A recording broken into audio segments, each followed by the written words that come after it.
नमस्कार, आदाब, सत श्री अकाल, अस्सलाम वालेकुम वरहमतुल्लाहि वबरकातुहू। हमारे साथ बातचीत के लिए डॉक्टर अप्सरा अंसारी साहिबा मौजूद हैं।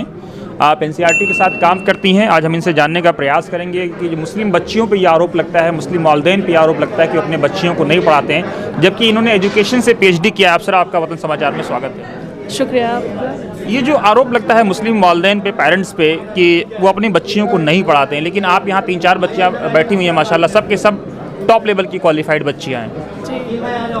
मुझे नहीं लगता कि ऐसा कुछ अभी सिनारियो, पहले ऐसा था कि जहाँ पर लगता था कि पेरेंट्स जो हैं वो नहीं पढ़ाते हैं, बट आजकल अगर आप सिनारियो देखें तो बदल गया है। They are keen towards to कि एजुकेशन उनको मिल जाए।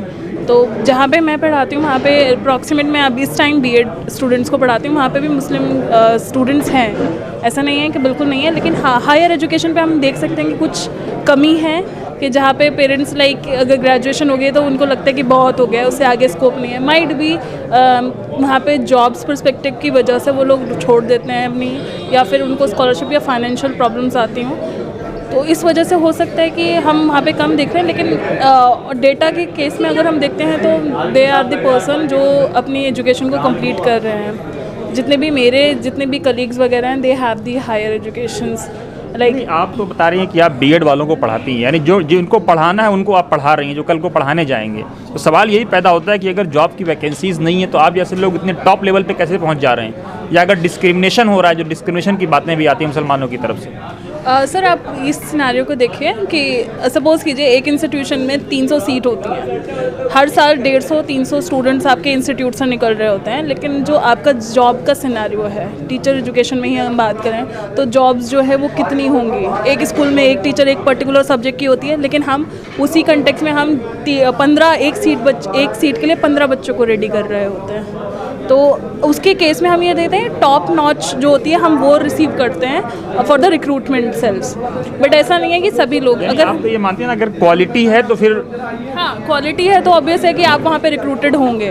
तो अगर क्वालिटी ऑफ एजुकेशन नहीं होगी तो फिर आप वो बिल्कुल स्ट्रीमलाइन नहीं हो पाएंगे। That's the thing. तो क्या आप लोगों को ये मैसेज देना चाहेंगे कि ज़्यादा से ज़्यादा क्वालिटी क्वांटिटी के बजाय क्वालिटी पे फोकस करें?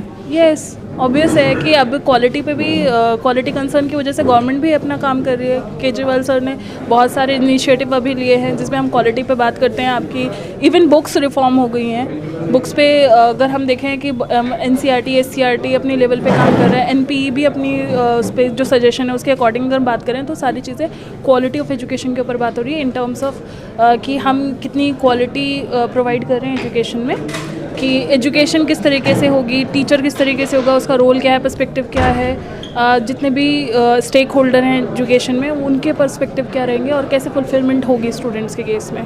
तो ब्रीफ में मेरा आखिरी सवाल आपसे ये कि पढ़ने वाली बच्चियाँ किन चीज़ों को अपने सामने रखें और उसके हिसाब से वो अपने आप को आगे बढ़ें, कैसे वो मोटिवेशन ले सकती हैं?